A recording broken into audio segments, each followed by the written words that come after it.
Okay, okay. Good.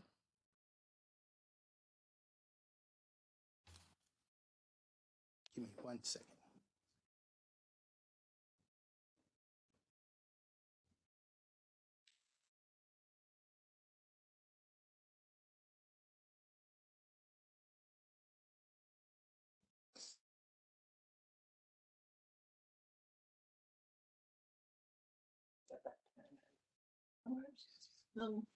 Yeah. Where's it? Oh.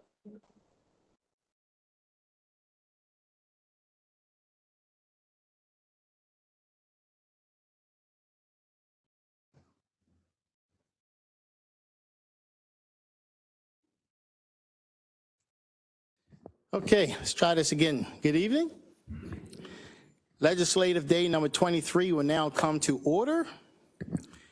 And I will call upon Councilman Ertel to lead us in the Pledge of Allegiance. Allegiance to the flag of the United States of America and to the republic which stands one nation under indivisible. indivisible with liberty and justice for all. So before we get started and we have our moment of solid meditation, I would like to call on County Attorney Mr. Benjamin to give us some information about a longtime county employee, Ms. Lisa Pfeffers.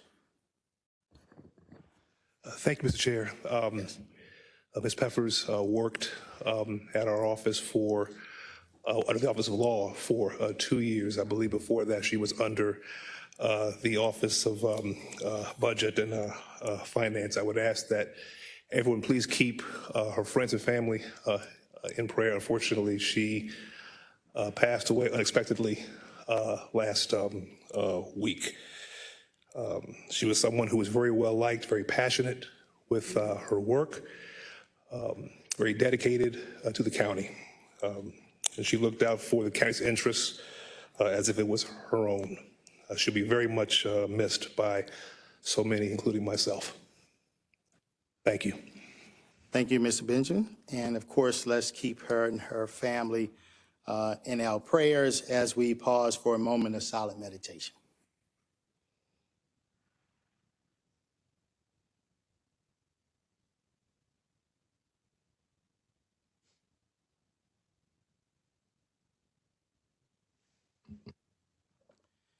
Thank you. You all can be seated. Thank you, Mr. Chair. Sure. Thank you. Is there a motion to approve the journal for the meeting? Oh, by the way, we have Councilman Catch and Councilman Crandall will be joining us online. There they are. So is there a motion to approve the journal for the meeting of December the 4th? Motion to approve.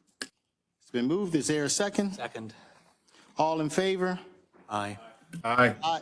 The ayes have it. The journal is approved. Enrollment of bills, bills 85-23, 87-23, and 88-23 were passed by the council, signed by the executive, and hereby enrolled. Mr. Secretary will now read all bills for introduction. Thank you, Mr. Chairman, members of the council. There are 4 bills for introduction this evening. Bill 100-23, local supplement to homeowners tax credit. Bill 101-23, current expense budget, NPS bilingual park ranger grant. Bill 102-23 is sponsored by Councilman Patoka, zoning regulations, off-street parking requirements. And Bill 103-23 is sponsored by Councilman Marks, temporary storage units in residential zones. Thank you very much. Mr. Secretary, we will now consider all appointment confirmations. Mr. Secretary, first item, please. The first item is the county executive's nomination of Ms. Marietta English to the Fair Election Fund Commission. Mr. English, please come back up.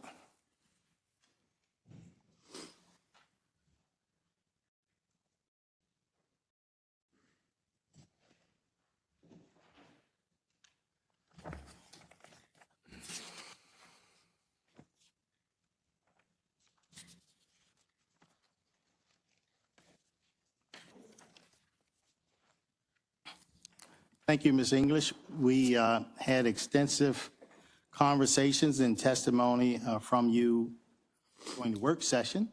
And if you could be so kind as just to recap some of your qualifications and desire to be on this commission. Absolutely. My name is Marietta English. I served as president of the Baltimore Teachers Union for 21 years, president of AFT Maryland for 13 years, and an educator for over 50 years. I'm currently associate in Baltimore County, which I absolutely adore. I have worked with children since I was 17 years old, and I caught the bug and I have continued to work with them. I don't know what else you would like me to say. Well, I tell you, had it not been for so much conversation we had during the work session, I could ask you a lot of questions. But right now, I'm just want to thank you so much for your willingness to serve, and thank you for all of the years of dedicated service you've given to our students as well as teachers, making sure that they are represented well. Absolutely. That was my passion as well, to make sure teachers were compensated. As you know, I negotiated the most comprehensive contract in the United States. There's no other contract like that for teachers in the whole United States, and a lot of contracts were copied over that. So I was the first to do that. Fantastic. I have known you for quite some time, and I appreciate your dedication. You're constantly advocating for youth. Absolutely. As a matter of fact, I thank you for this time, because I have a AXO meeting after this, of which I have about 50 coordinators who I'm going to explain the AXO program to for Baltimore County. All right. So are there any questions or comments from the members? Mr. Chair. Councilman Patoka? Thank you, Mr. Chair. So thank you, Ms. English, for your service. You bring forward a high set of credentials and a high set of qualifications. You've had a long history of service to Baltimore City, Baltimore County, and any place that you have touched, you've always given service to that. So Absolutely. thank you. Thank you so much. And on top of that, I understand you reside in the beautiful 2nd District of Baltimore County. I sure do. Yes, I do. Thank you so much, Yes, I Ms. do. English. Any additional questions or comments from the members? Hearing none.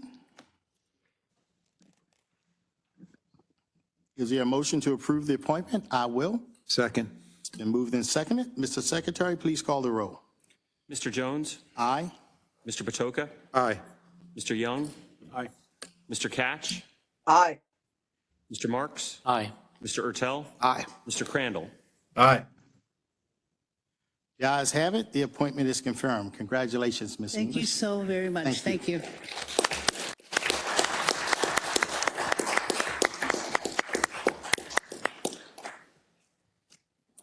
Next nominee, Mr. Secretary. Next, Mr. Chairman, is the county executive's nomination of Mr. David Mister to the Fair Election Fund Commission for confirmation. Another old friend. Come on up, Mr. Mister.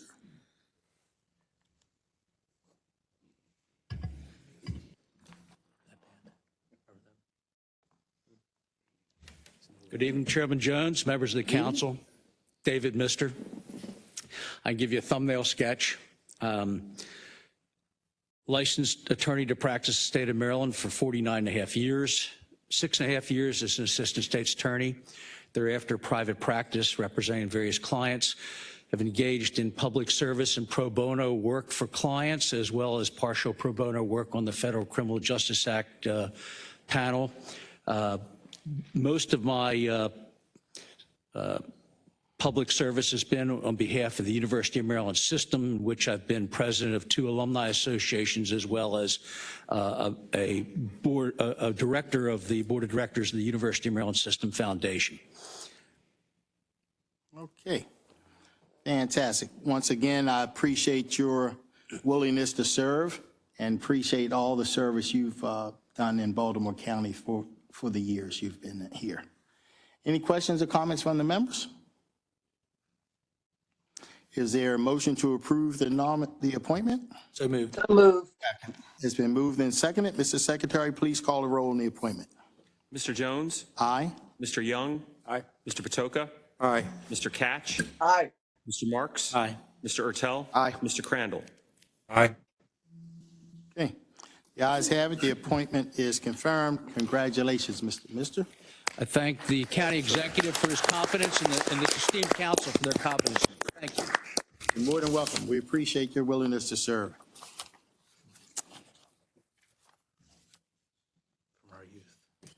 Next appointee, Mr. Secretary. Thank you. Next, Mr. Chairman and members of the council, is the county executive's nomination for confirmation of Marcella Watts to the Adult Public Guardianship Review Board. Ms. Watts, if you could be so kind as to come up.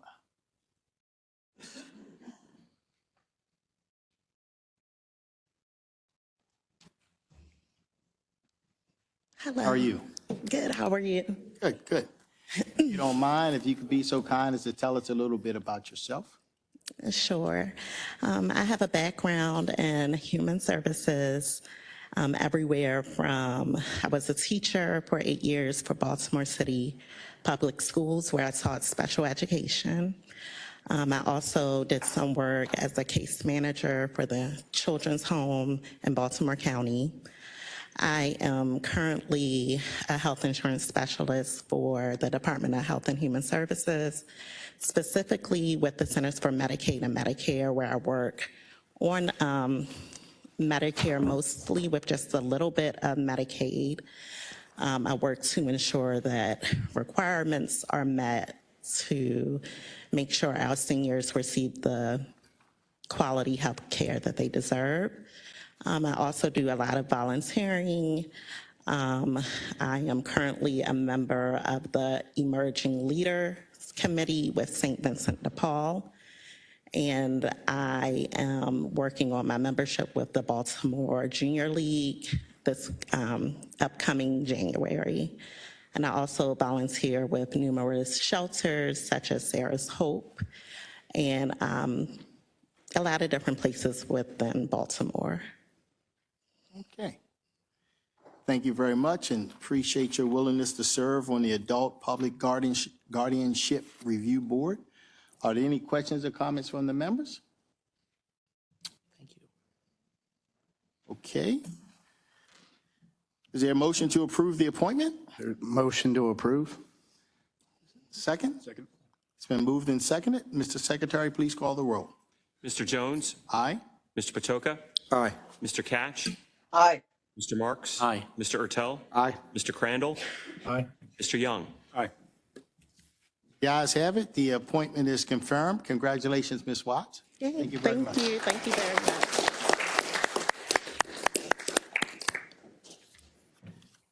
Next appointee, Mr. Secretary. Next, Mr. Chairman, is the county executive's nomination for appointment and council confirmation of Mr. Donald Can to the Design Review Panel. Is Mr. Can, oh, there he is. Come on up, Mr. Can. How are you, sir? Good, good.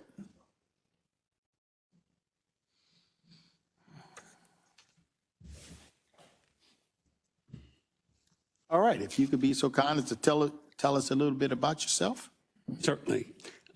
As you heard, my name is Donald Can. I'm a registered architect and have been for many years. I've had my own firm for a number of years and currently am the principal of an international architectural firm, Michael Graves. We've done quite a few projects in the city and in the county in a variety of project types, including being the principal architects for the armory across the street connected with Towson University. That's a beautiful project. It's worked out well. Very nice. So any questions or comments from the members? Yes, Mr. Chair. Yes, Councilman Patoka. Thank you. I'd like to speak on behalf of Mr. Khan. Mr. Khan is well-known in the architectural and design community. And Councilman Crandall, he's also well-known in the planning community as well. And so I just want to say that he's got a great eye for design. He's a fine architect. He's run architectural firms, and I couldn't think of anyone better than Mr. Khan to serve in this capacity. Thank you. Thank you. Thank you. Any additional questions or comments from the members? Mr. Chair. Yes. Councilman Crandall. Thank you for the shout out, Councilman Patoka. Mr. Khan, your current employer is Michael Graves. Yes, sir. Is that the same Michael Graves out of Princeton, New Jersey? Say it again, I'm sorry. Is that the same Michael Graves firm out of Princeton, New Jersey? Started in Princeton? Exactly, in Princeton. Well, congratulations. That is Mr. Graves still with us? No. The only reason I bring, this is kind of an aside, but the only reason I bring it up is I recognize the name. I spent some time in central New Jersey and got a little bit acquainted with that firm. It was a very well-known firm in Princeton when Mr. Graves was starting out. And I remember, and you tell me if I'm way off base here, he designed tea kettles and whistle stops for a tea kettle, did he not? Yes. He was very prolific in other things besides architecture. He was a designer by heart, correct? Exactly. They're still designing various devices for handicapped folks that are being sold through CVS and other stores like that. So yeah, they do a lot of industrial design kind of projects, like you say, and have for many years. Okay, very good. Just interesting. I heard the Michael Graves name, so I thought I would bring it up. Sort of a blast from the past for me, because I sort of followed that firm a little bit when I was living up in that area. Right. Geez, it was 35 years ago. So Very good. very good. Thank you, sir. Thank you, Mr. Chair. Thank you, Councilman Crandall. Any additional questions or just to be clear, you say he designed the whistle on the teacup? No, he designed inserts that you could put into the spout of a tea kettle. And they were, again, this is going back a ways, but they would make a very unique sound. And I believe, and Mr. Khan may correct me, I don't know if he even knows what I'm talking about, but I think they were always in the shape of eagles. I think that's right. Yeah. So anyway, so no, he didn't. I don't think he designed the tea kettles themselves.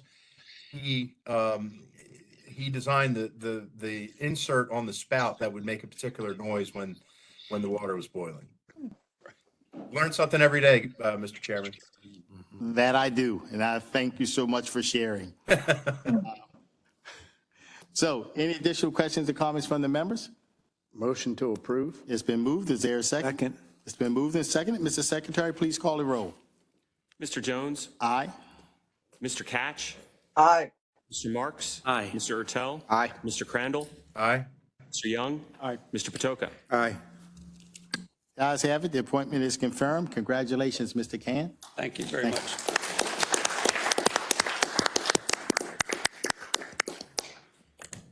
Next appointment, Mr. Secretary. Next, Mr. Chairman, is the county executive's nomination for confirmation of Mr. Tarek Saleh to the design review panel. Come on up, Mr. Saleh.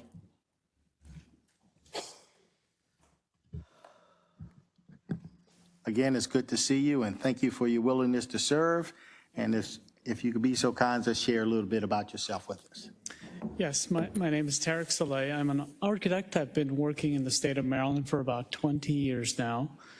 I started my career at Horde Copeland Mott, which is a local architecture firm downtown Baltimore. Worked for there for about 10 years, mostly focused on multifamily housing development, working with a lot of private developments in the city and in the county.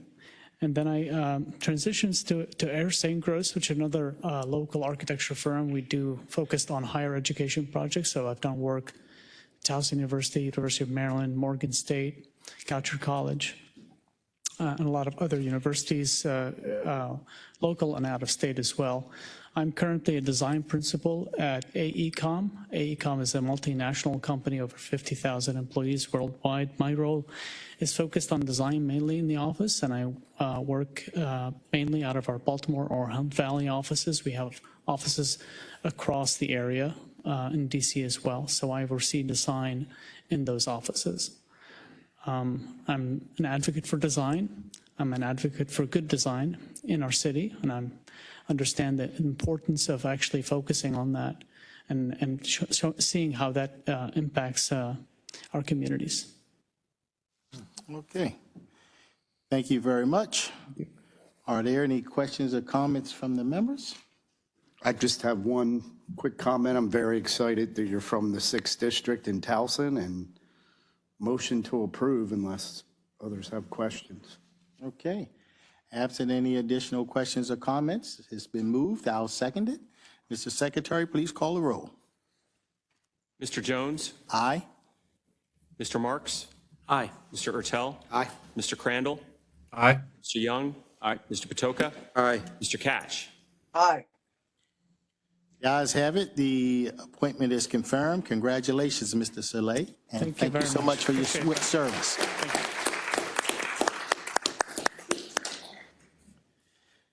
Next nominee, Mr. Secretary. Yes, Mr. Chairman, the final nominee from the county executive to the design review panel this evening is Rajendra Sharma. Ms. Sharma. Mr. Sharma. Mr. Sharma. Was he on, Chris? Is Raj here? I think Mr. Sharma was on virtually at the work session, Mr. Chairman, and I think Ms. Belcastro is searching for him.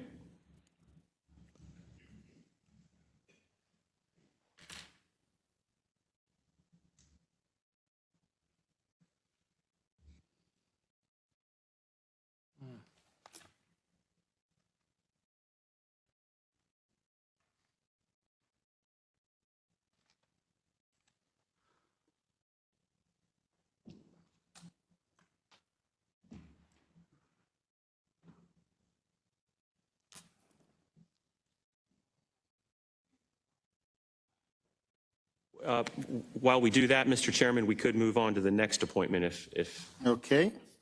While we're waiting for Mr. Sharma, we'll move on to the next appointment. very well. The next appointment is the county executive's nomination to the Ethics Commission of Mr. Kevin Murphy.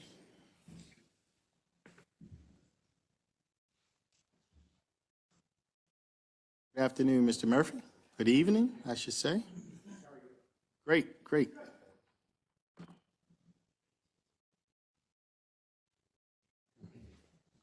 Again, we thank you for your willingness to serve, and if you could be so kind as to share a little bit about yourself with us. Yes, sir. I'm currently a senior loan officer at a local mortgage company. I retired from the Air Force after 33 years as a master sergeant. The last 15 years served as a first sergeant.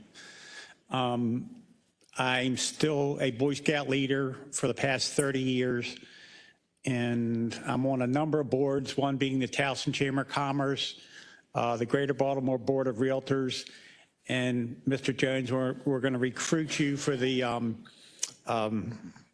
Baltimore Philharmonic Orchestra. That's right, that's right. So yeah, that's pretty much everything in a nutshell.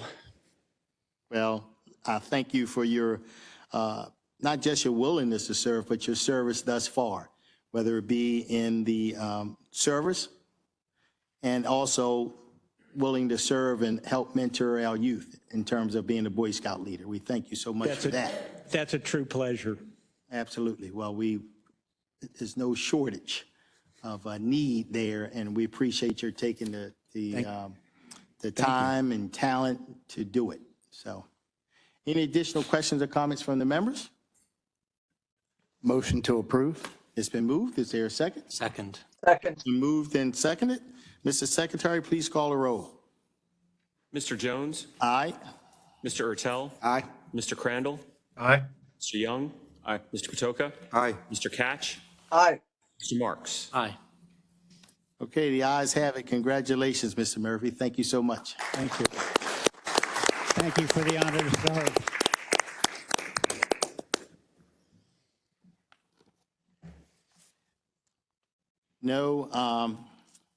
No word from Raj Sharma. However, there was extensive testimony taken during the work session, so I feel very confident that I can support his nomination. Are there any questions or comments from the members? I'll move it. It's been moved. Second? Been moved and seconded. Mr. Secretary, please call the roll. Mr. Jones? Aye. Mr. Crandall? Aye. Mr. Young? Aye. Mr. Patoka? Aye. Mr. Catch? Aye. Mr. Marks? Aye. Mr. Ertel? Aye. Okay, the ayes have it. The appointment is confirmed. Congratulations, Mr. Sharma, if you're listening, wherever you are. Mr. Secretary, next item, please. We'll now move on to final reading and vote for all bills. Mr. Secretary, first item.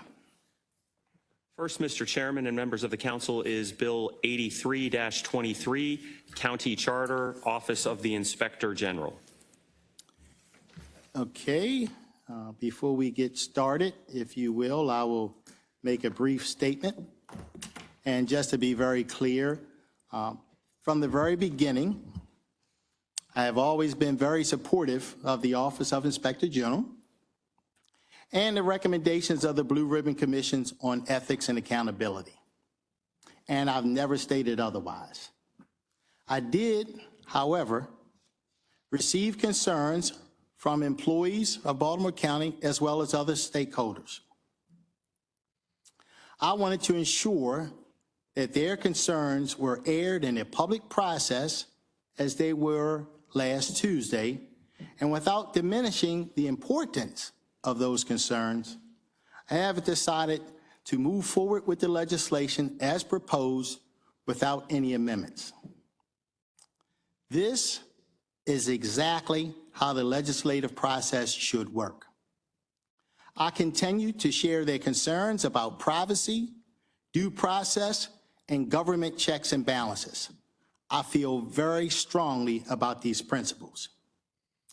I want to thank everyone who participated in this process, starting with my council colleagues, members of the Blue Ribbon Commission on Ethics and Accountability, the Inspector General for a spirited debate, the County Executive for creating the Office of Inspector General, and especially the citizens and employees of Baltimore County who weighed in on this important debate. Thank you very much. Ms. Kimmy, you can start. Thank you, Mr. Chairman, for those comments. Good evening, members of the County Council. I'm Kimmy Routson, Deputy Director of our Office of Government Affairs, presenting items 8223 and 8423 for your consideration this evening. The Independent Blue Ribbon Commission on Ethics and Accountability was established to perform a comprehensive and public review of Baltimore County's existing ethics laws and the Office of the Inspector General statute. The commission issued their final report in February of this year with recommendations that support a best practice OIG model that is sustainable into the future. The bills before you are an aggregation of the recommendations and represent a balance between accountability measures and protective provisions for the OIG. Many are pulled verbatim from the critical work of the commission. The administration supports the bills as introduced, and I urge the council to resist any amendments that are not aligned with these recommendations of the commission. Thank you. Thank you very much. Any questions or comments from the members? Hearing none. Oh, Mr. Chair, I'm sorry, click my light on. So I know that we have two bills that we're looking at, and this is the first, I think, but I do want to say that I want to make a statement about the Inspector General's office because it's a new office to Baltimore County, and so that in itself leads to some challenges. Anytime you create a new office in existing government, there are challenges that occur with that new institution. And so now we're at a point where we're going to codify that institution and have it part of county government moving forward, which I think will allow for the office to have continuity into the next administration and the administration that follows that. And so I will say that, I think the office met some challenges. I think we recall the budget hearing, that there was discussion over $59 expenditure on business cards, and it was really less than productive, is the kindest way that I could put it. So I think we're beyond that hill of discussion of budget. And remember, it's important for all of us to remember that we can talk about things and things that we want to do as legislators and policymakers, but the way we articulate the public policy is through the budget.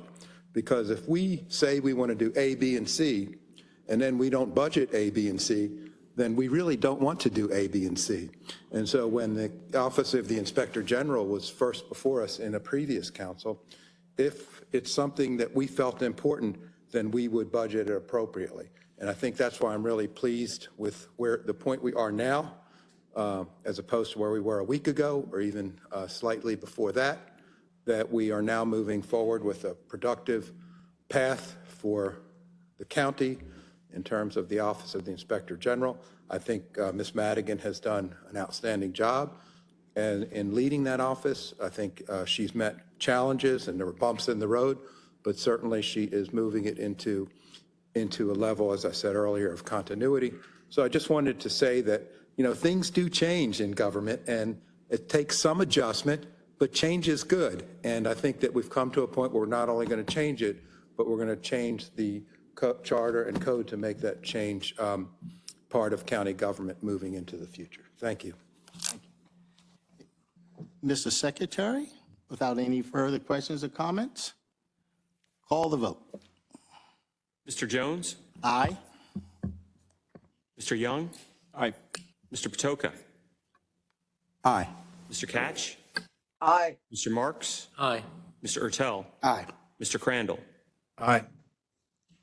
The ayes have it. Bill 83-23 is passed. Mr. Secretary, next bill, please. And just as a aside, Mr. Chairman, as a charter bill, this bill having passed the council will now be a question on the ballot next November for the voters to decide. Okay. Any questions or comments? They're pretty much a sister bill here. Mr. Secretary? Next bill, Mr. Chairman, is Bill 84-23, Office of the Inspector General. Okay, I don't think it's necessary that we repeat anything. Mr. Secretary, go call the roll. Mr. Jones? Aye. Mr. Ertel? Aye. Mr. Crandall? Aye. Mr. Young? Aye. Mr. Patoka? Aye. Mr. Catch? Aye. Mr. Marks? Aye. The ayes have it. Bill 84-23 is passed. Mr. Secretary, next item, please. Next, Mr. Chairman and members of the council, is Bill 86-23. This bill is sponsored by Councilman Ertel. Restrictions on parking on private property, parking surface. Councilman Ertel? Okay, thank you, Chair. So this bill predominantly was a follow-up to a bill that we passed in 2020, Bill 9020. And basically what we're doing is currently parking enforcement when someone parks on a lawn or on private property is currently under the transportation article. And we're going to this bill transfers that to the zoning regulations. So it would be enforced by code enforcement versus the Department of Transportation or the police, who have a restriction now of entering private property to ticket a vehicle. We also, I believe it's an amendment. Originally, we were going to do this across the county. We have an amendment that is going to make it, at this point, just in the 6th district. So it would, and So it would run from Charles Street to Philadelphia Road, basically, or to the west side of Philadelphia Road. Okay, thank you. Any questions or comments? Yes, Mr. Chair. Yes, Councilman? I just want to thank Councilman Ertel for hearing me out and understanding that what he's trying to accomplish in certain neighborhoods in his district might not necessarily work in the 7th district. It's something that I think me and that I will keep an eye on, my staff will keep an eye on to see if expansion is worthy. But Councilman Ertel did hear me out and worked on this amendment, and he hasn't brought it up, motioned it yet, but I would second it. Councilman Jones, you mentioned a couple of minutes ago how this is how it's supposed to work, and this is another instance where this is how we work with our colleagues. Mr. Ertel heard me out, heard my concerns, offered an amendment that would alleviate some of my concerns, and I just wanted to let him know that I appreciate that. Thank you, Mr. Chair. Thank you. Thank you, Councilman Crandall. I appreciate it. Any additional questions or comments from the members? Why don't we start with, is there a motion to approve the amendment to Bill 8623? I'll motion to approve it. Second. Okay, it's been moved and seconded. I'm sorry, Mr. Crandall, I think you moved it first. It's So not the first time. It's not the first time that Councilman Catch butts in line. We'll let Councilman Catch second it. I'm cool with It's that. seconded. Mr. Secretary, please call the roll on the amendment to Bill 86-23. Mr. Jones? Aye. Mr. Ertel? Aye. Mr. Crandall? Aye. Mr. Catch? Aye. Mr. Marks? Aye. Mr. Patoka? Aye. Mr. Young? Aye. The ayes have it. The amendment for 86-23 is passed. Is there a motion to approve Bill 86-23 as amended? I'll motion to approve 8623. I'll second it. It's been moved and seconded. Mr. Secretary, please call the roll. Mr. Jones? Aye. Mr. Ertel? Aye. Mr. Young? Aye. Mr. Crandall? Aye. Mr. Marks? Aye. Mr. Catch? Aye. Mr. Patoka? Aye. The ayes have it. Bill 86-23 as amended has passed. Mr. Secretary, next item, please. Next, Mr. Chairman, is Bill 90-23, Current Expense Budget, Access to Justice, Diversity, Equity, and Inclusion. Okay. Ms. Stephanie Medina? Funky cold. I have to say it every time. How you doing, sir? Okay, come on right on up. And what's your name? Introduce yourself when you sit down. I'm sorry.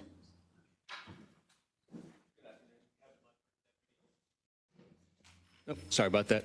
Good afternoon. Kevin Ledford, Deputy Court Administrator. Ms. Medina is unavailable tonight, so I'll be speaking on her behalf. We thank you. Thanks for being here. Thank you.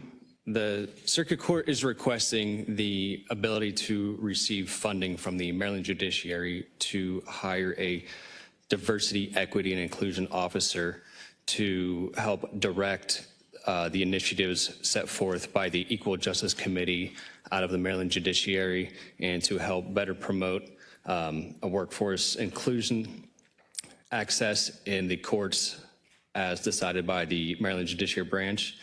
This is a new position, and the Maryland Judiciary has awarded 2 positions to the state of Maryland, one in Montgomery County Circuit Court and the other being Baltimore County Circuit Court. Okay, well, we thank you so much for your testimony, and we certainly support all diversity and inclusion. So, any questions, comments from the members? Mr. Chairman, Yes, Councilman Catch? just a quick question. The 2 positions, has the circuit court then been divided in Maryland so that one would take care of a certain region, the other rest of the circuit courts? As of now, there will be only one in Montgomery County handling the circuit court from Montgomery County and one in Baltimore County. And there are plans to move forward from the judiciary to start implementing them across the state. They already are working on posting the application for grant to other courts in FY25, but this year they awarded 2 to begin with. So we don't expect the individual in Baltimore County or Montgomery County to be working with the circuit court outside of those 2 jurisdictions, correct? That is correct, but they would be working directly with the judiciary headquarters out of Annapolis. And yes, sir. Okay, thank you. Okay, are there any additional questions or comments from the members? Okay, Mr. Secretary, please call the roll on Bill 90-23. Mr. Jones? Aye. Mr. Catch? Aye. Mr. Marks? Mr. Ertel? Aye. Mr. Patoka? Aye. Mr. Young? Aye. Mr. Crandall? Aye. The ayes have it. Bill 90-23 is passed. Mr. Secretary, next bill, please. Next, Mr. Chairman, is Bill 91-23, Current Expense Budget, Sexual Assault Kit Testing. Okay, Captain Brian Everest.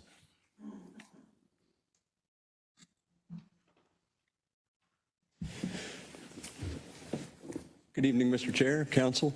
Good evening, Captain. Here this evening representing the administration and Chief McCullough to request the acceptance of a supplemental appropriation of $1,453,015 to the already existing $300,000 appropriation that we get from the Governor's Office of Crime Control and Prevention Sexual Assault Kit Testing Gifts and Grants Fund. This will be used for testing of historic safe kits tested at GBMC in the 70s, 80s, and 90s by a visionary doctor. We've undertaken a massive project to transfer all of those cases to the Baltimore County Police Department's possession. We'll be able to receive all of them by the end of this year. We just received another 250 of those cases today, and we will be shipping all of those cases out starting in January of 2024 and have results on all those cases by the end of 2024.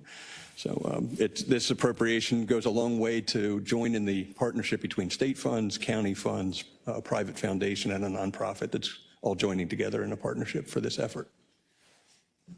Thank you, Captain Everest. I tell you,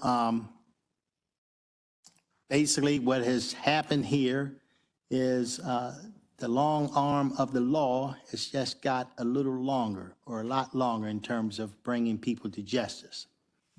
And I'm very supportive of it and certainly appreciate everything the county executive has done and all the other legislators who's been involved. And like you said, the doctor who saw the future and recognized this information would be important someday. Yes, sir. We're standing on the shoulders of a few giants here. And you mentioned the accountability and the long arm of the law holding offenders accountable.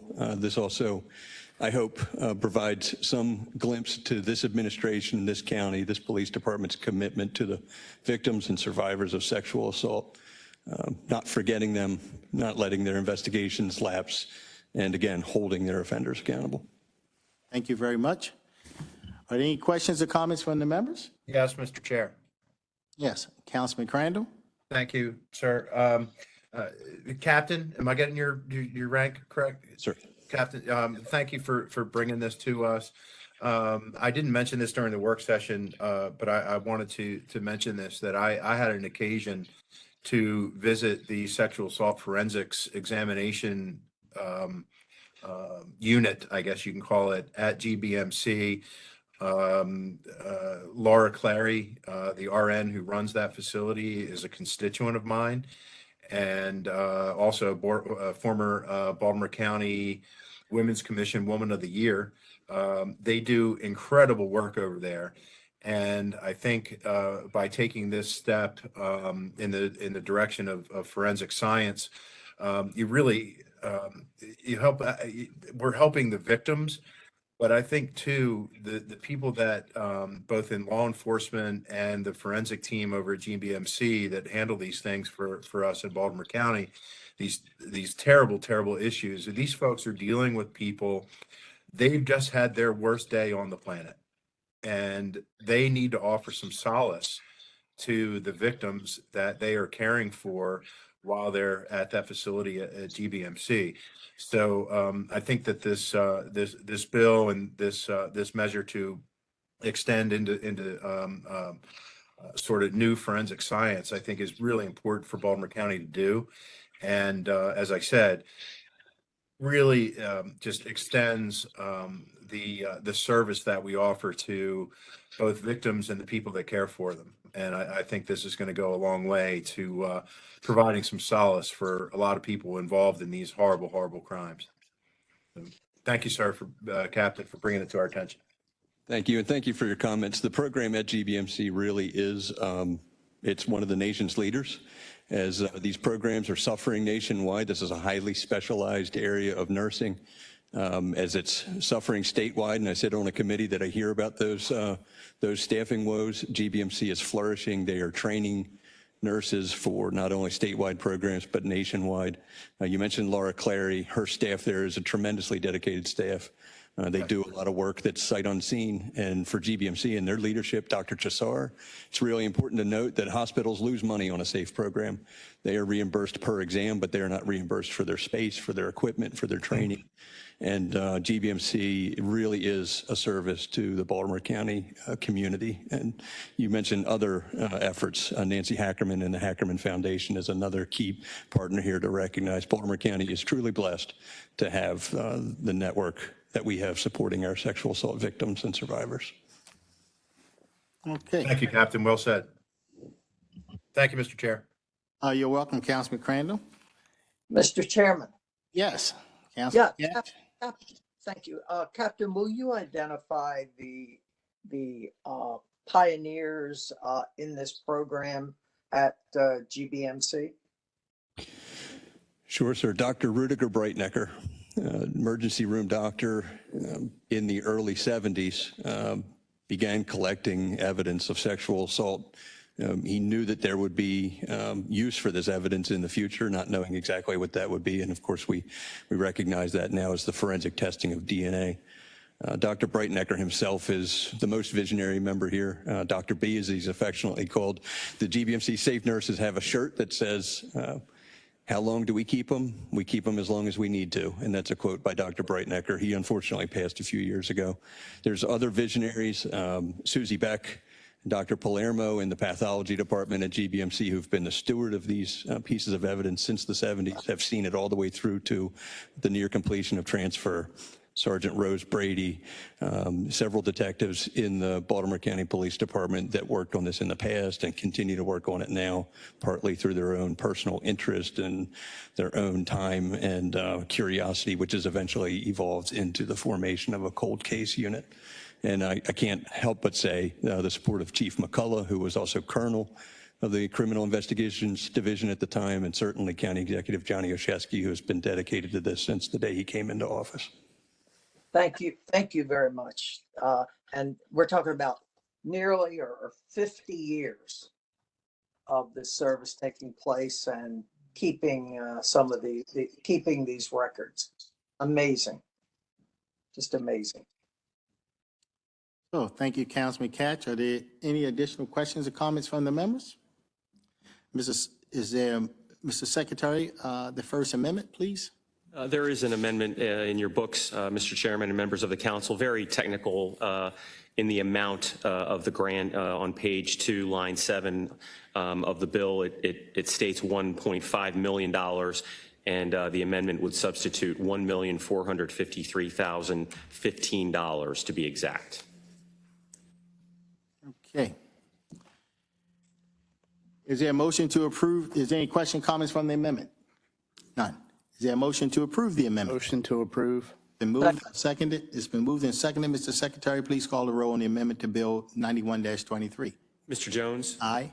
Mr. Crandall? Aye. Mr. Hertel? Aye. Mr. Marks? Aye. Mr. Catch? Aye. Mr. Toka? Aye. Mr. Young? Aye. The ayes have it. The amendment to Bill 91-23 is passed. Is there any questions, comments on Bill 91-23 as amended? Hearing none, is there a motion to approve 91-23? Motion to approve. It's been seconded by Councilman Catch. Mr. Secretary, please call the roll. Mr. Jones? Aye. Mr. Ertel? Aye. Mr. Marks? Mr. Catch? Aye. Mr. Patoka? Aye. Mr. Young? Aye. Mr. Crandall? Aye. The ayes have it. Bill 91-23 as amended is passed. Mr. Secretary, next bill, please. Next, Mr. Chairman, is Bill 92-23, Personnel Law of Baltimore County. All right, Ms. Renee Coleman, how are you? Good, good.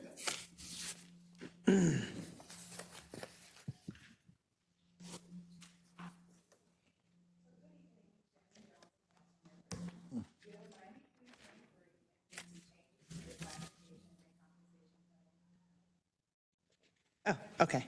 How about now? Okay. Good evening, Chairman Jones and council members. Bill 9223 implements the changes to the classification and compensation plan as recommended by the Personnel and Salary Advisory Board or required as a result of labor negotiations for FY 2024. Section 1 of the bill amends 2 classifications in Section 2 of the Classification and Compensation Plan, specifically for the Chief Deputy Sheriff and the Undersheriff classifications. In addition, there are amendments that will add pay grades to Schedules 1 and 6, pay grade changes for Forensic Services Tech 1 and 2, and new related forensic scientist classifications. As mentioned before in the working sessions, negotiations were wrapped up a little later than normal this past year, but we have placed measures to help alleviate these challenges moving forward. The employees that were impacted will receive a one-time payment to cover the retroactivity period. Okay. Thank you very much. Any Very questions, welcome. comments from the members? Mr. Chairman, Yes. and not to jump again on you, but there's an amendment to this. There is, Mr. Young. Is it okay if she addresses it? Yes, I think she just did, but if there's anything to expound on, Ms. Coleman can explain it much better than I could. Just specifically, because from what we heard on Tuesday, and then we got the amendment on Wednesday, if you could just go through the amendment specifically. Say it again, sir, I'm Through sorry. the amendment specifically, just separate it out from the bill, and then what we saw on Wednesday, which was 3 pages of an amendment. Yes, so the amendments will be the adding the pay grades to Schedule 1 and 6, pay grade changes for the Forensic Services Tech 1 and 2, and then new related forensic scientist classification. Those were the additional amendments. Just help me out too, because this isn't my expertise. The charts that were sent, in addition to the amendment, that weren't originally attached to the bill, Correct. were just showing all the pay scales. Why were they added later and we didn't have them attached to it at the beginning for the first version of the bill we got?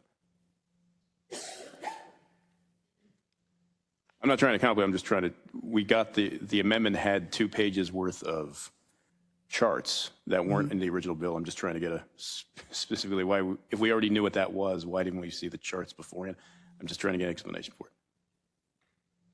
I think, I don't want to speak for the administration, but I believe the bill as originally submitted, Mr. Young, had, I think, the two, or had I think, fire employee, or no, was that? Right.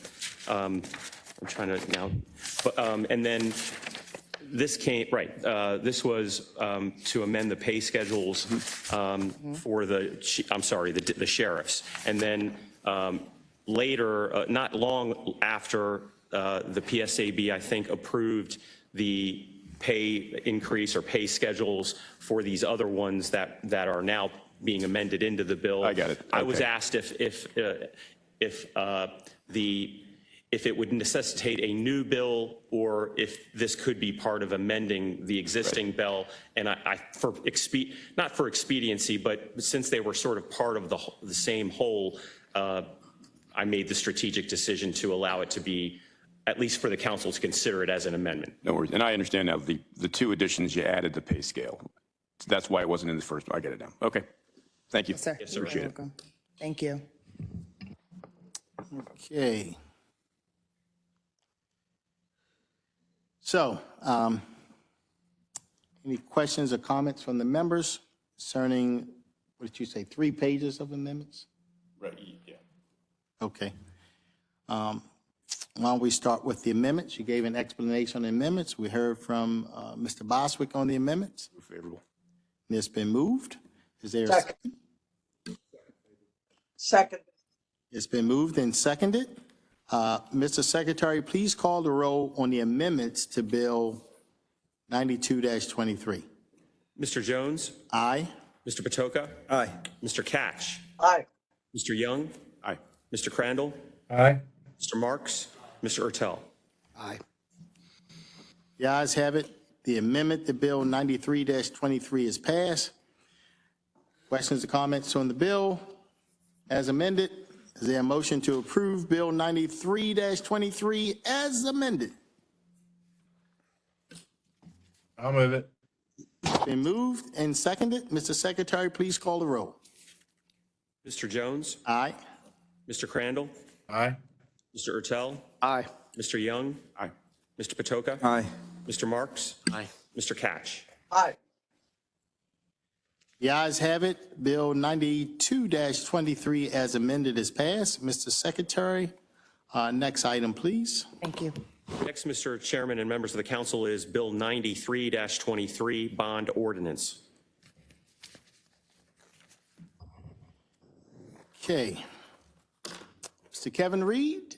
Good evening, Mr. Chair and councilmen. Tonight, we're requesting your approval for the annual bond ordinance that authorizes the issuance and sale of up to $320 million of bond and bond anticipation notes, the authority to issue refunding bonds, and purchase development rights.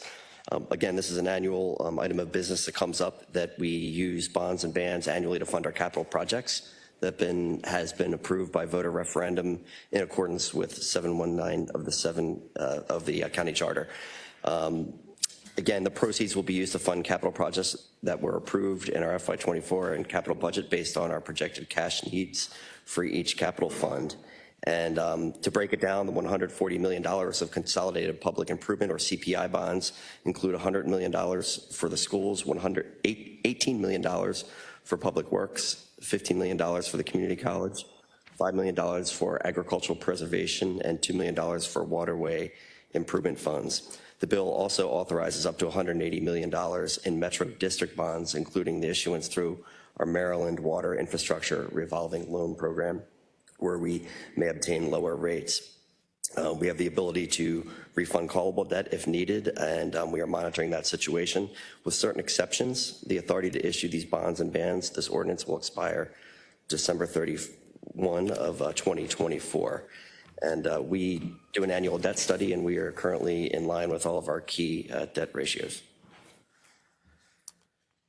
Thank you very much. Are there any questions or comments from the members?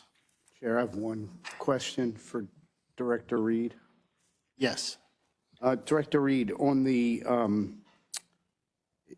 it authorizes the county to purchase development rights. Can you explain what that does exactly? And do we have a dollar figure on that particular item, or is that just open-ended? The IPA program that was, I think, page 18 kind of defines what that is, that instead of cash, we give bonds to certain land preservation easements for the county that allows people to, assist with capital gains taxes and whatnot. I don't think we've utilized that in the, we don't have anything coming up this year for that is on our horizon, but does give us the ability to issue those if needed. Okay, thank you. Thank you very much. Councilman Patoka? Thank you, Mr. Chair.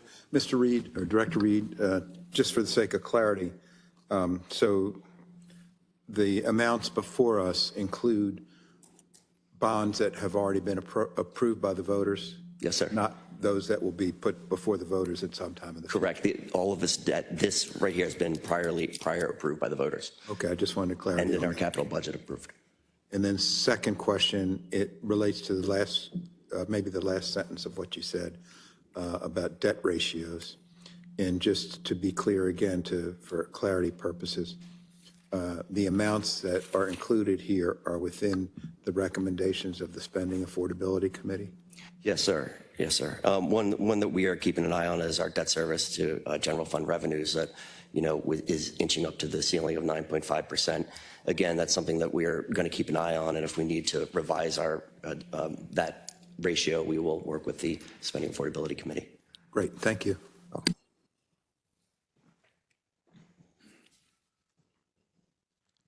Any additional questions or comments from the members? Mr. Secretary, please call the roll on Bill 93-23. Mr. Jones? Aye. Mr. Marks? Aye. Mr. Catch? Aye. Mr. Ertel? Aye. Mr. Young? Aye. Mr. Crandall? Aye. Mr. Patoka? Aye. The ayes have it. Bill 93-23 is passed. Mr. Secretary, next bill, please. Next, Mr. Chairman, is Bill 94-23, the Plumbing and Gas Fitting Code of Baltimore County. Director Gutwall, how you doing, sir? Good evening.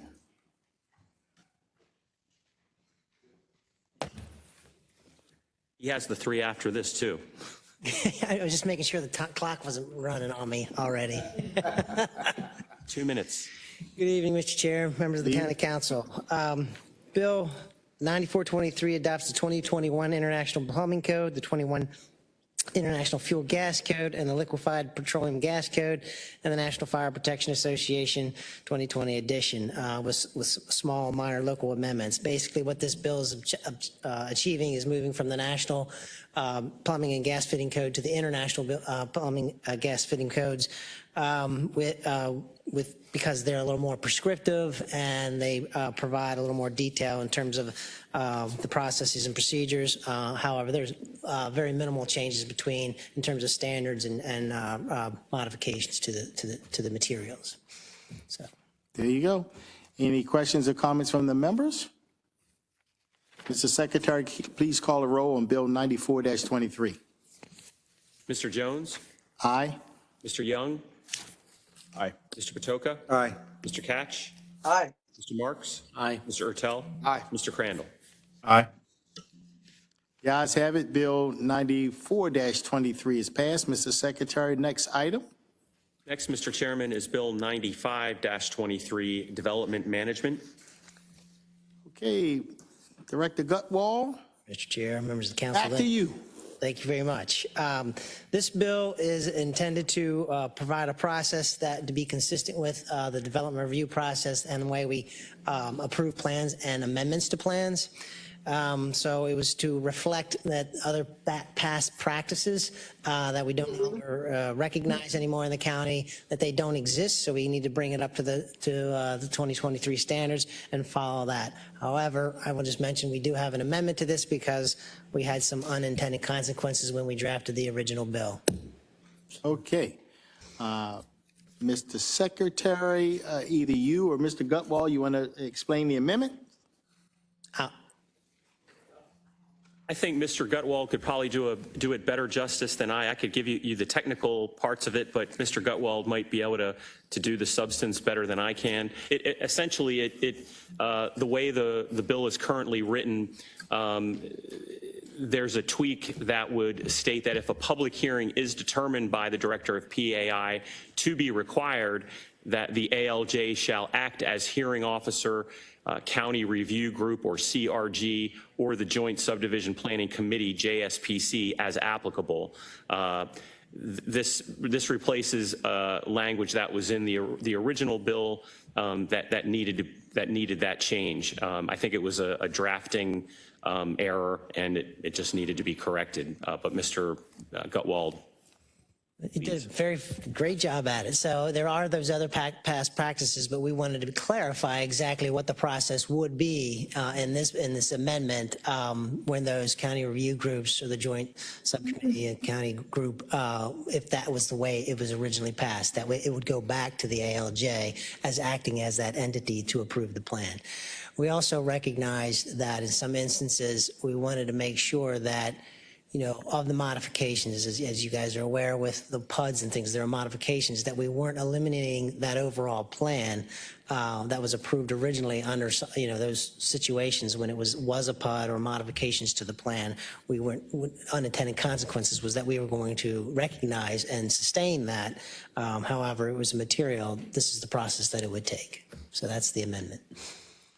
Thank you very much. Is there any questions, comments from the members? Is there a motion to approve the amendment? Yep. No, go ahead. Thank you. Mr. Gutwald, the County Review Group developments, that's a relic from the 1980s, correct? Correct. I mean, how many of those are you actually seeing these days? Quite a few, actually. Really? I do see, yeah, there's several of them, particularly in the, I would say, the Hunt Valley, Cockeysville area. We tend to see a few of those, so. The White Marsh Mall area, probably. Yeah, too. yeah. Okay, thank you. Thank you very much. Is there a motion to approve the amendment?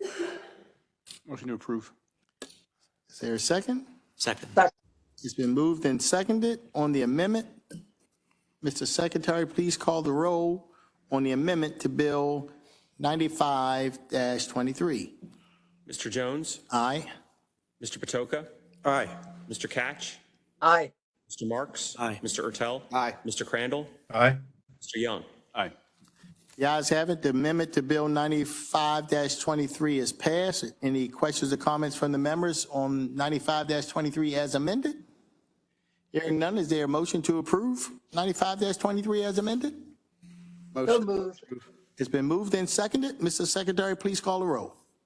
Mr. Jones? Aye. Mr. Catch? Aye.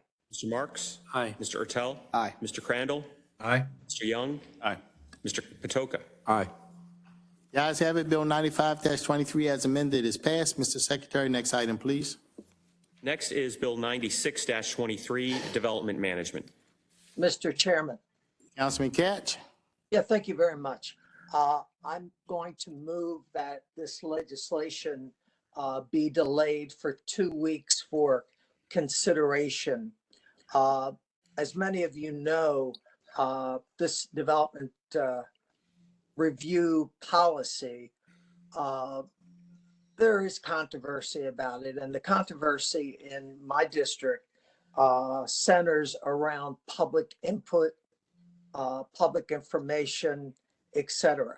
Now, I'm not criticizing in any way what is happening, but my constituents have many questions about this legislation, and I have forwarded those questions to the proper authorities. And what I think the way to go is after Christmas, the same week as Christmas, what I'm attempting to do is to get a meeting together with the proper officials, with my constituents, to get questions answered. As an example, in Timonium, well, it's actually Lutherville, there is a situation where during the last zoning process, I did not approve AS, which of course is gasoline pump lanes. So when the development was proposed, what happened was the people proposing the developments proposed electric vehicle charging lanes, 13 of them. And so there was a concern about the traffic situation with 13 charging stations. And to make a long story short, we just want to make sure that in the future, should things like this happen, that there be a situation where there would be public input required where something like this happens. And eventually this was worked out. The public input did take place, but we want to make sure that the public is included in the information that goes out regarding these developments, and also has the opportunity for input should it be warranted. And obviously, if you have a minor subdivision where basically they're just going to put a refrigerator on the back of a restaurant. I don't think we need public input with something like that. But in the situation I just spoke about, I think that public input was warranted and it did occur. So I just like to put this off for 2 weeks, and we'll see if there's any amendments needed to strengthen this legislation in regard to public input and information. So I move it. Thank you. It's been moved. Is there a second? It's been moved. Is there a second?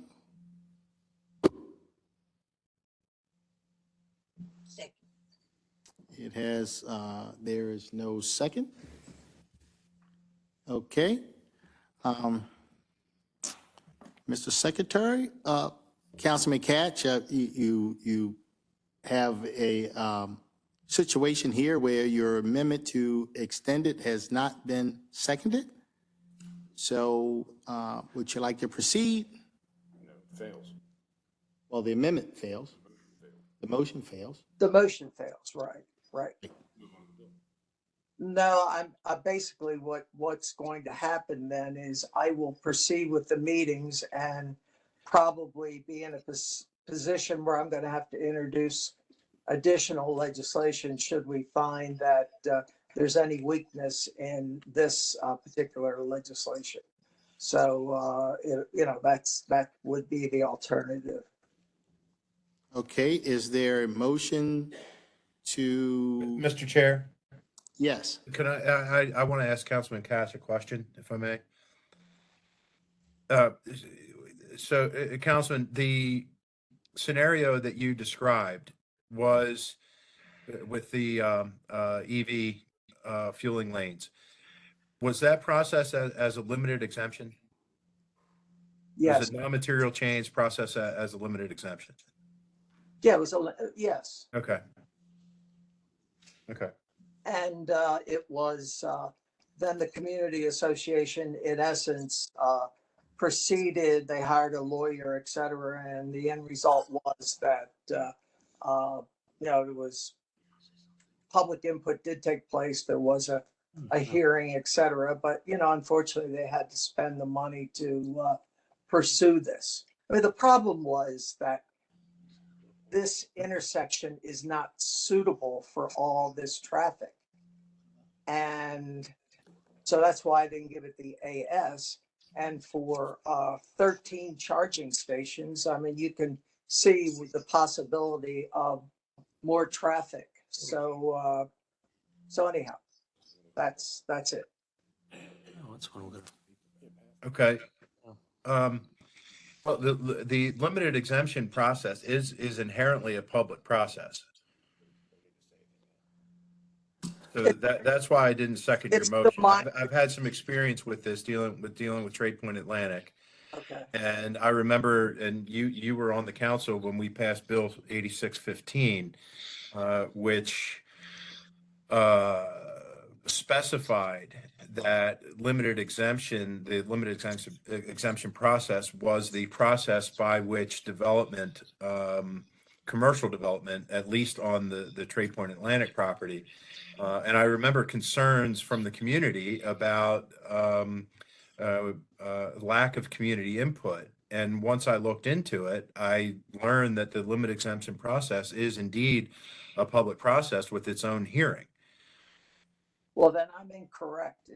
Then it's not. Well, that's been my experience, which is why I didn't second your motion, because I think that in a lot of circumstances, the limited exemption process actually works out very well for all concerned, both community and business interests. So that's right.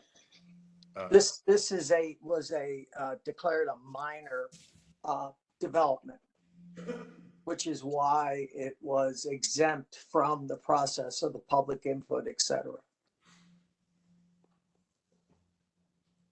Well, there had to have been a hearing. But not initially, no. There was not. Well, can someone clarify for me, either Mr. Bostwick or Mr. Gutwald? I mean, is not the limited exemption process, is that not a public process? Want me to answer that? It's not a hearing, it's a public meeting. So testimony can be provided, but it's not a hearing. If that answers your question. So it's more, right, okay. So it's more streamlined than a hearing. Correct. Mr. Gutwald, is it advertised? It is. An agenda is produced, all of that is done, but there's no, you don't have a testimony, or you don't have there's not public input in the sense of people testifying. It's usually written, and it is appealable. The DRC process, remember, you're just deciding a process. You're not approving the plan. You're not doing any of that. You're just deciding which process it will take. Will it go through a development plan process, or will it go through, straight to a building permit, that kind of thing? That's what the limited exemptions sort of outline. So at the end of the day, and if the decision and justification for whatever limited exemption, remember there's A exemptions and B exemptions, whatever process it takes is appealable to the ALJ, which, they do that as well. So they have an opportunity to have the hearing, which I think is what Councilman Koch is referring to. In this situation, it was appealed. And it's now before the circuit court, isn't that true? To be honest with you, I'm not sure where it is, but yeah. Yeah. I would only add, Mr. Crandall, that the council actually did take the issue up last year in Bill 5122 at Mr. Katch's urging. We did actually expand, and some might even say we reformed the limited exemption process to make it a little more user-friendly, community-friendly in terms of notifications and some of the requirements that the DRC is required. Some of the things that the DRC is required to do as far as letting the public know what is going on, the basis for their decisions and things like that. So as I said, my motion is not intended to criticize the process. What I want to get clear is what exactly is the process? How does the public get involved, et cetera? Is there anything that we need to do to tighten up the current law so that the public will have the opportunity for input when needed? And in this particular situation, I cannot understand why this particular project, considering the fact that the AS was rejected, and now we're bringing in 13 lanes of EV. It just didn't make any sense to me or the community. And then they had to spend thousands of dollars hiring an attorney, and I just think that we do have an open and transparent government, and I just want to make sure that we have everything in line. And that's the only reason that I'm asking to delay it for 2 weeks. Councilman Young. Thank you, Mr. Chairman. Thank you, Councilman Katch, for emailing everyone about your concerns. I disagreed and still do disagree with extending the bill. We had a work session, and I was a member of the work group that went through these, and we, from my understanding and also from my experience, we went through the different scenarios of how this would work, how it currently works, and how experts believe that it should work moving forward to bring our process into the 21st century. At no point was there was considerable concern from community members that were part of the group about the transparency and the access and points in which the public have a chance to interact. So while these questions came up, and you emailed us before this meeting, nothing came up during the work session. This has already been vetted by the work group. We've had it for over a month now.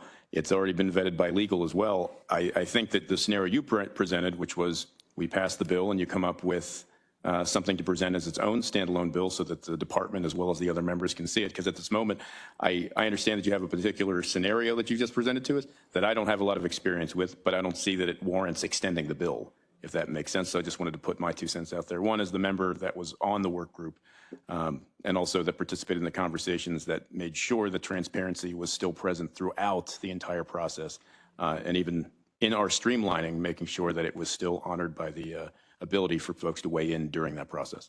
And I was in essence trying to shorten this process and not have to be in a position or be in a position to introduce additional legislation should any changes be warranted, at least in my mind. So that's why I was talking about delaying the bill for 2 weeks, get it resolved, and maybe it just, maybe it doesn't need an amendment. But these issues were brought to my attention.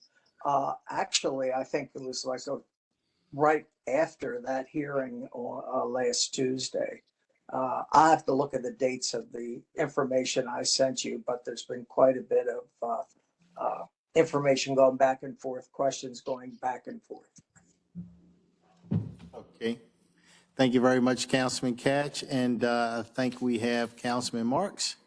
Thank you very much. I agree with both Councilman Young and Councilman Catch. Councilman Young, thank you for your service in the work group, and I believe it's appropriate to move forward with the legislation. Councilman Catch, I think you are correct, however, in saying that we should have a bit of a scrutiny toward where electric charging stations are allowed. The Planning Board just sent us a very good report in response to Resolution 1423. I'm going to be reading this over the break, and maybe we can work on legislation outside of this to implement some of those recommendations. So I just want to say that, and thank the administration, thank the Planning Board for producing that document. Thank you. After much discussion, Mr. Secretary, call the roll.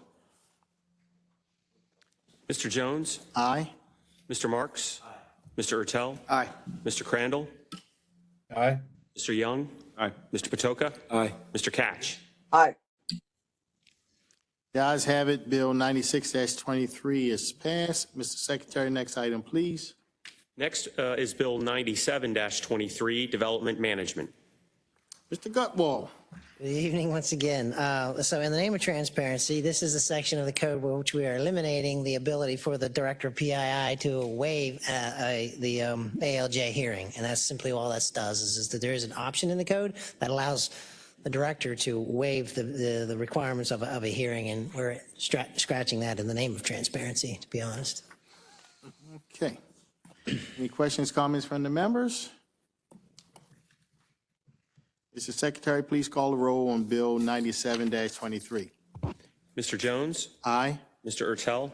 Aye. Mr. Crandall? Aye. Mr. Young? Aye. Mr. Patoka? Aye. Mr. Catch? Aye. Mr. Marks? Aye. The ayes have it. Bill 97-23 is passed. Mr. Secretary, next item, please. Next, Mr. Chairman and members of the council, is Bill 98-23. This is sponsored by Councilman Patoka. Zoning regulations, uses permitted, DR 5.5 zone, central community hub. Councilman Patoka. Thank you, Mr. Chair. So this Bill 9823 relates to the Pikesville Armory, a 14-acre parcel that's located in the heart of the Pikesville commercial corridor. And 9823 establishes as a definition for a central community hub. So that 14-acre parcel will be designated as a central community hub and permits, it defines the area for creating recreational activities, civic, social, commercial uses, and which includes but is not limited to retail, commercial, recreation, libraries, performance spaces, group child care center, senior centers, studios, art spaces, vocational technical spaces, office, and other supporting structures. It's protected, the buildings are protected as part of the Maryland Historical Trust. It's really a beautiful site, and it's an exciting time. And I know that much of the media outlets have left. I see Ms. Russell still here. And I'm really excited about, and if any are online, I'm really excited today but I'm much more excited 5 years from now for the stories that Ms. Russell is going to write and the stories that folks, the media outlets that are online are going to write about the Pikesville Armory. That's going to be an exciting time, and I look forward to that day. But it all starts right here by the actions of this council in creating this central community hub. This was vetted by many, many community organizations in Pikesville and its environs. And I think we have an amendment based on some of the discussions that happened with the communities. We've received an extraordinary number of support letters from community organizations, civic organizations, individuals, advocates, advocacy groups. So there's a great deal of consensus around moving forward for this this 14-acre parcel that's going to be transformative to the Pikesville area. It's going to become not only a local attraction, but a regional destination. And so again, I look forward to the articles that'll be written about it today, but more excited about those future articles that we hope to read. Thank you, Councilman Patoka. Mr. Boswick, can you explain the amendment? Yes, sir, Mr. Chairman. As Mr. Patoka indicated, the amendments are the result of discussions with the community, and essentially the amendments expound on some of the types of the existing uses, or that the uses that are already in the bill as drafted. It expounds on those uses, such as performance spaces are actually facilities for the support of performing and other creative arts, facilities for cultural or community-based activities and organizations. It expounds on studios to include for artists, musicians, or other similar cultural purposes, art galleries and outdoor space for artwork display and sale. It also includes the new use of a nano brewery, but it also specifies what it does not include, which is Class 5A breweries, fuel service stations, service garages, warehouses generally, except for ancillary storage, public storage, trucking facilities, and car washes. The amendments also add additional development conditions and restrictions related to the several newly added uses, as well as the expounded upon uses. Thank you very much. Is there a motion to approve the amendment? Motion. It's been moved. Is there a second? Second.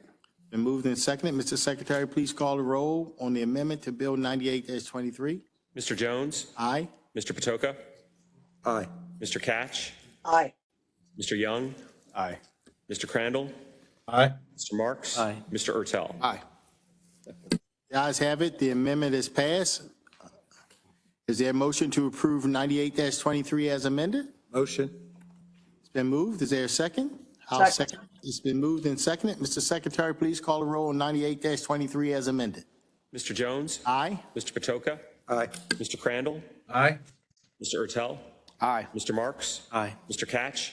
Aye. Mr. Young? Aye. The ayes have it. Bill 98-23 as amended is passed. Mr. Secretary, next bill, please.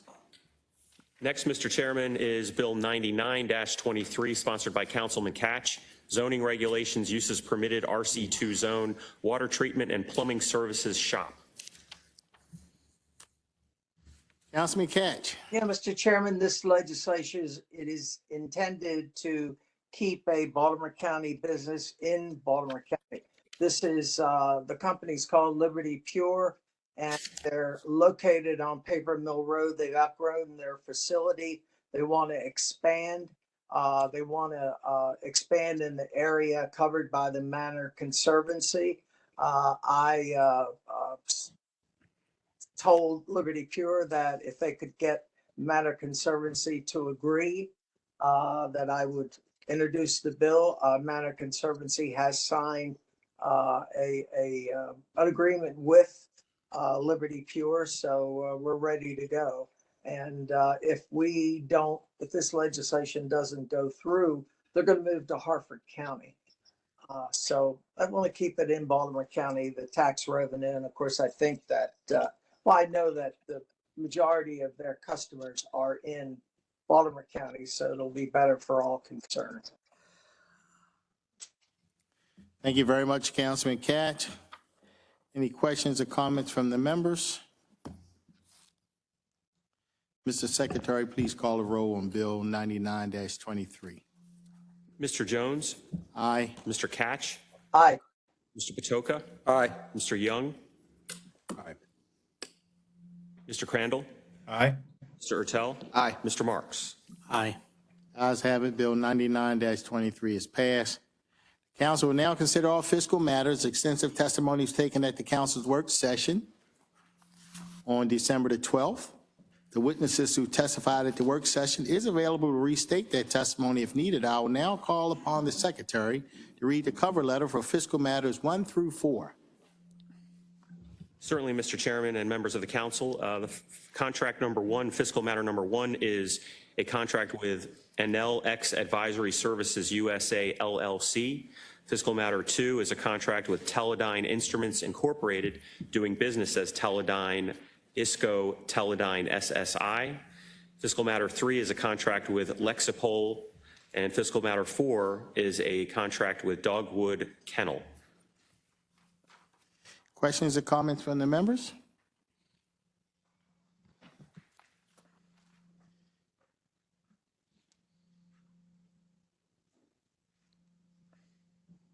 Is there a motion to approve fiscal matters 1 through 4? So moved. Second. It's been moved and seconded. Mr. Secretary, please call a roll on fiscal matters 1 through 4. Mr. Jones? Aye. Mr. Crandall? Aye. Mr. Ertel? Aye. Mr. Marks? Aye. Mr. Young? Aye. Mr. Patoka? Aye. Mr. Katch? Aye. Ayes have it. Fiscal matters 1 through 4 is passed. We will now consider the remainder of miscellaneous business. Mr. Secretary, first item, please. Mr. Chairman and members of the council, whenever a contract over $25,000 is approved by a means other than formal competitive bid, a copy of that contract is sent to the secretary, and the secretary must read the particulars of that contract at the next council meeting. We have 5 matters, I believe. The first is a purchase order.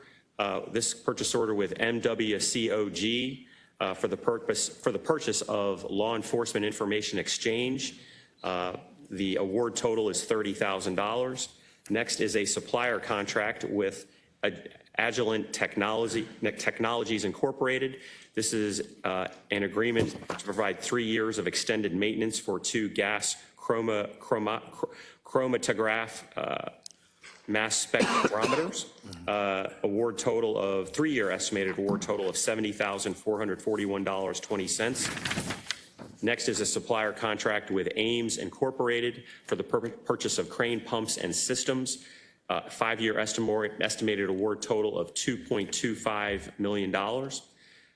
Next is a supplier contract with CA Incorporated for the purchase of mainframe consumption licensing through CA Incorporated, a sole source justification. Estimated award total of $132,749. And finally, a supplier contract, again with Agilent Technologies Incorporated, to provide 3 years of extended maintenance for a gas chromatograph mass spectrometer. 3-year estimated award total here is $31,901.04. Okay, next item, Mr. Secretary. Next, Mr. Chairman, is Resolution 38-23, exchange of county-owned parcel, Maryland Transportation Authority. Okay, Mr. Bob Smith. Good evening, sir.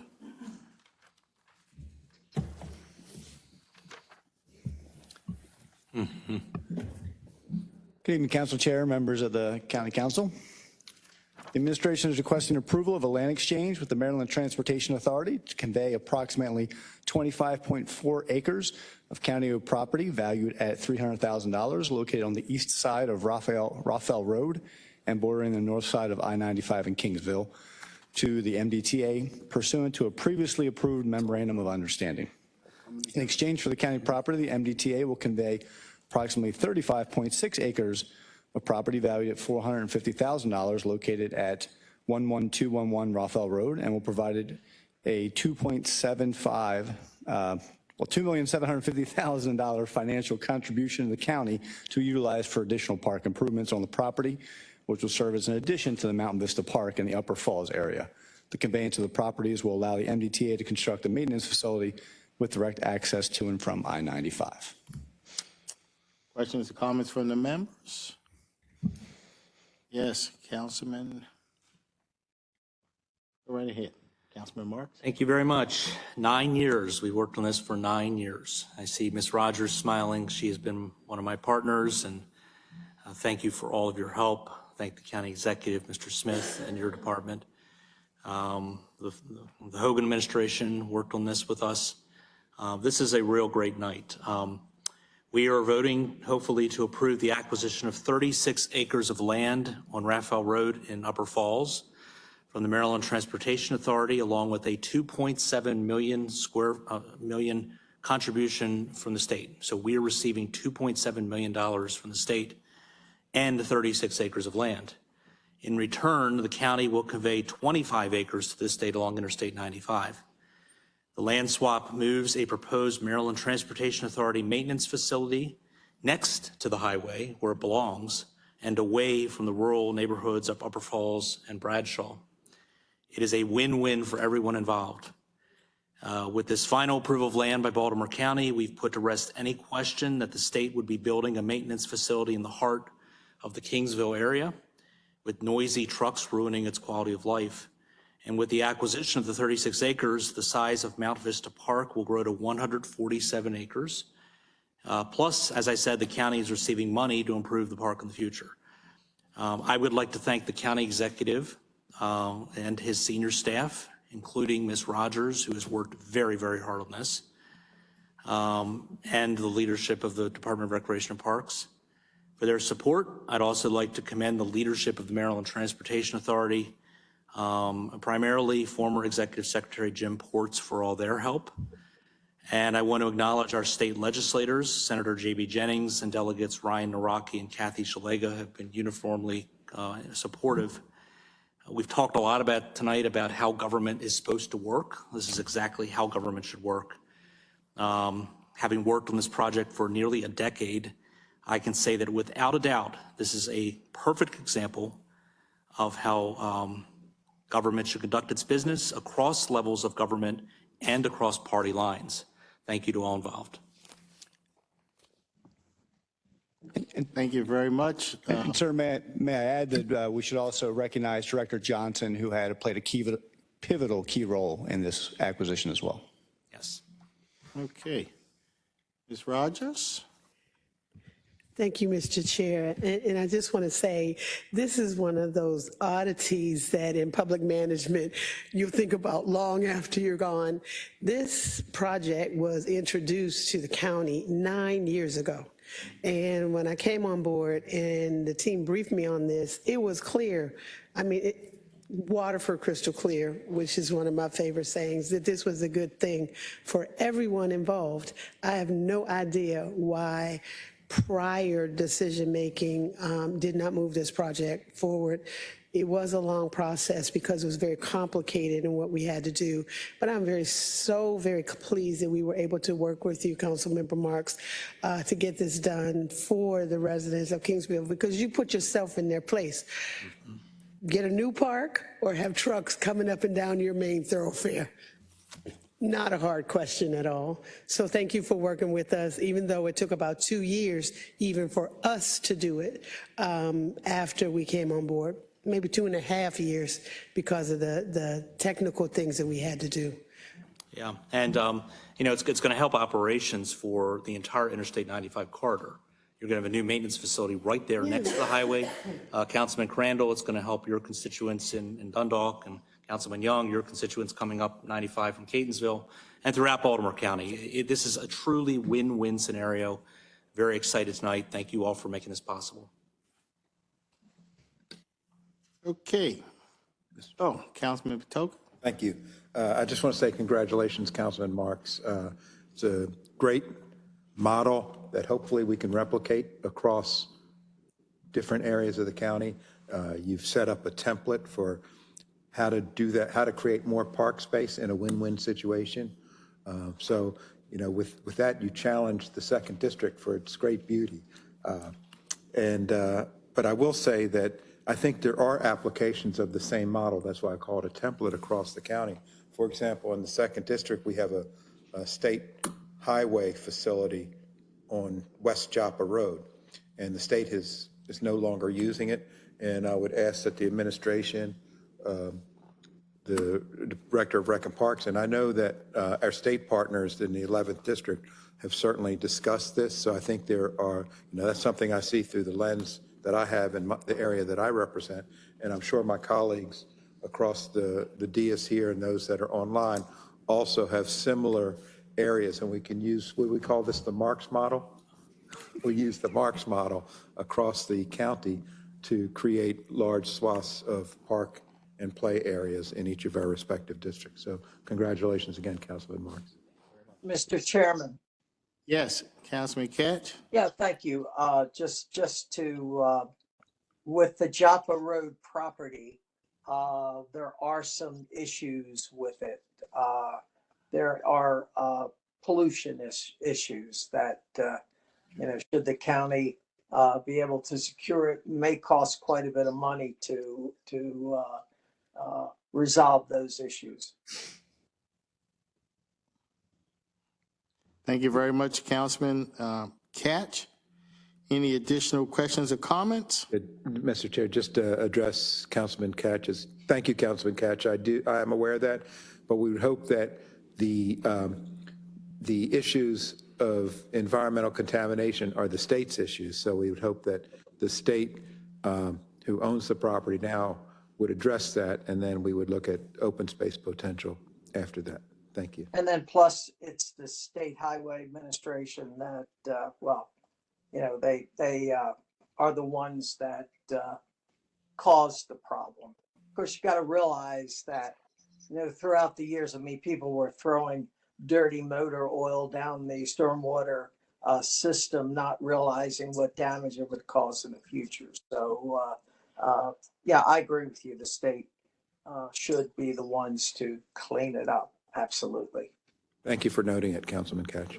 Is there a motion to approve Resolution 38-23? So moved. Second. It's been moved and seconded. Mr. Secretary, please call the roll on Resolution 38-23. Mr. Jones? Aye. Mr. Katch? Aye. Mr. Marks? Aye. Mr. Ertel? Aye. Mr. Crandall? Aye. Mr. Young? Aye. Mr. Patoka? Aye. The ayes have it. Resolution 38-23 is passed. Mr. Secretary, next item, please. Next, Mr. Chairman, is Resolution 39-23, sponsored by Councilman Ertel. This is a resolution to amend the boundary of the Towson Commercial Revitalization District. Councilman Ertel? Okay, I will be brief. This is a small tweak to the Towson Commercial Revitalization District in that it extends it another 3 acres behind Edenwald Retirement or Senior Living. Edenwald is actually building a facility that will effectively join programs from Goucher College to seniors at Edenwald. It's a very dynamic project.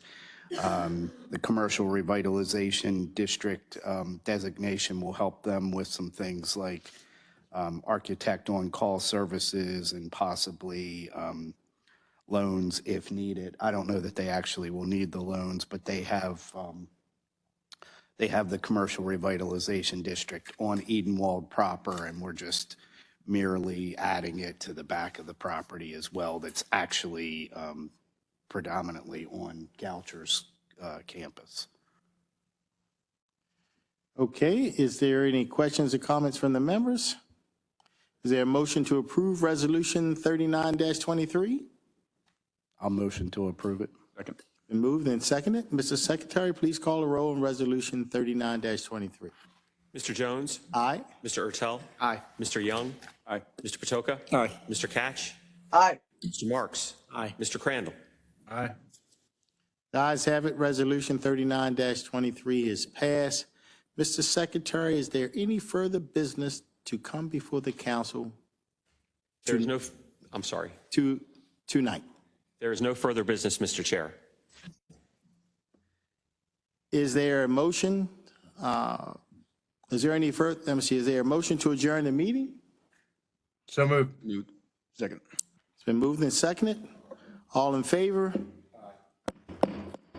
Ayes have it, the meeting is adjourned. As is customary, anyone is registered to speak online or in person is allowed 3 minutes to speak. Ms. Belcastro, do we have any speakers for this evening? Yes, Mr. Chair, we have a couple speakers. Our first speaker is Alex Cardella, who is here in person. Okay.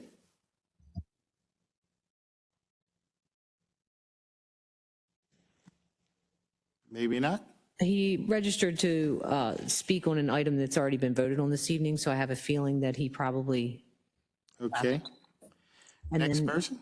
Our next speaker, our second speaker this evening and last speaker is Tom Fecchetti. I hope I'm pronouncing that correct. And he, pardon? Fecchetti, okay. And he is online.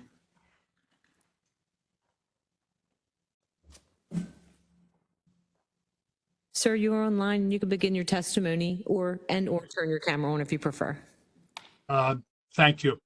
I am Tom Fecchetti. I'm the chair of the Pikesville Revitalization Action Plan Action Committee. It's a very long title.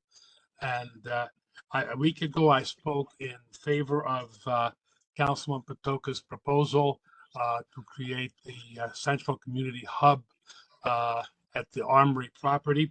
I am delighted today not only to thank the council, but specifically to thank Councilman Patoka, our partners in the revitalization of Pikesville at the Armory Foundation, as well as the community groups for coming to a outstanding conclusion in drafting this proposal. This is a signal moment in what is now a 12-year effort to turn the Armory into a jewel for Pikesville and hopefully for the entire county. I look forward to working with all the branches of the county and especially Councilman Patoka and our partners, the Armory Foundation, to make this dream truly a reality as we move forward. Thank you very much. Thank you as well, Mr. Fecchetti. Thank you. Thank you so much. I was certainly appreciate your advocacy and your work on the Pikesville Armory. I think it's going to be a fantastic project. I was very interested in hearing all my friends from the Pikesville community come out and testify last week in favor of it. Including, I went back, did a little research and looked at some of the things that Mel Mintz had did early on in reference to moving this project forward. So I'd like to thank all the participants as well as Councilman Patoka for moving this project forward. I know it's a big project and it's going to mean an awful lot to the community. Are there any additional speakers, Ms. Belcastro? No, Mr. Chair. All right. Well, I thank you very much. Everyone have yourself a wonderful evening, happy holiday, and may God continue to bless each and every one of you. Thank you very much. We are adjourned.